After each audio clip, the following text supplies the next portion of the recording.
granddaughter named Catherine. Catherine was 1 pound, 10 ounces when she was born. She was so tiny that you could hold her in the palm of your hand. She was so tiny that her first oxygen tent was baggy. And we spent the first week or 10 days of her life trying not to get attached to this little creature that didn't even look like a baby because we didn't know if we'd get to keep her. And just to ease anyone's fears, Catherine is now 17 years old. She's going to be a senior in high school next year and is perfectly healthy in every way in the world. And I have to tell you right now, I've been doing this song ever since she was, I have never been so smitten by another human being in my life. It's what I call helpless love, defenseless love.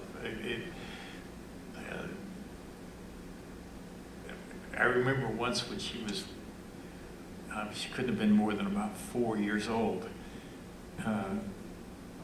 Mary and I had taken her to a retreat down in South Carolina, and she was running around with a little green hat on, and just the cutest thing you've ever seen. And I picked her up and I said, Catherine, I said, do you know that I love you more than anything else in the world? And she looked at me totally nonplussed, and she said, Grandpa, everybody knows that. Tell me something I don't know. So Catherine and I get to spend a lot of time. A lot of times, you know, she's always giving me trouble too. The other day we were supposed to have well, this was when she was a little kid. We were going to have a birthday party at the house out in the backyard. So they sent me and Catherine out on dog poop patrol. And I stepped in something and said something that I shouldn't have. And she must have been about 6 or 7 then. And she looked at me with total disdain and pity and said, Grandpa, there is always a better word. That's cold. I'll tell you something else. Maybe my hardest year was the year you haven't lived until you've been through one whole year of 5th grader jokes. That was the year that got me. Every afternoon she would come running off the school bus and come running into me and tell me another one of those damn 5th grader jokes. Pretty soon, in self-defense, I bought myself a 5th grader joke book, and I'm an actor.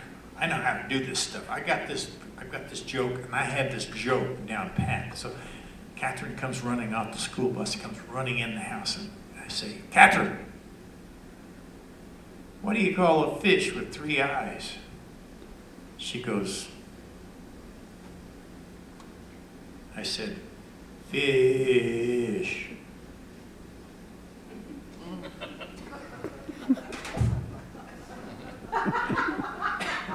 It's working its way back.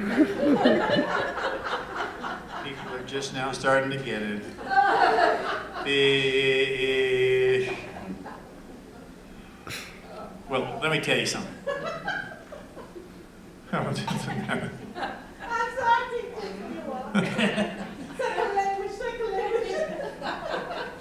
Let me tell you something. First of all, she looked at me just like you guys did. She looked at me for about 10 seconds, and then she said, Grandpa, hilarious. That is cold.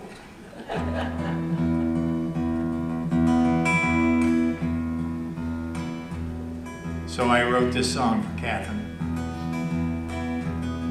And for people like Catherine, who survive against all odds, because they've got something to accomplish in this world. Catherine came into this world a little early. She came into this world on a prayer. Oh, how could anyone that small have any chance at all? There is a reason. Here's the reason. She was born to make a difference. She's got something to do, something to do.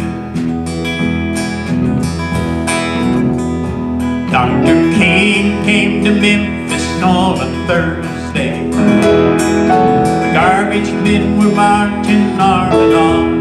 Those cave boys warned him not to come.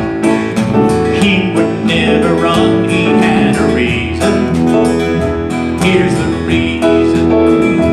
He was there to make a difference. He had something to do, something to do.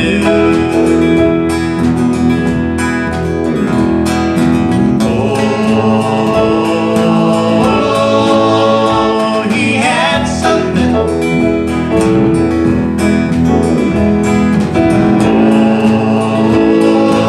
Oh, he had something. He was there to make a difference. He had something to do, something to do.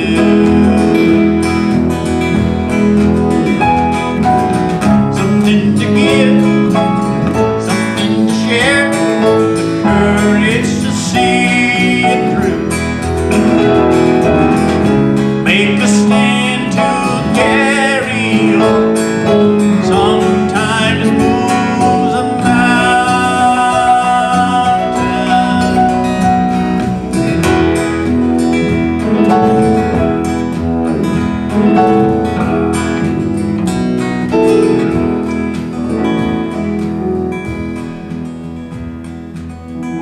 Look around, this world has got some problems.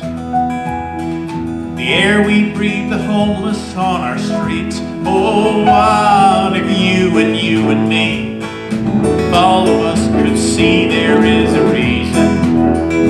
Here's the reason. We could make a difference. We've got something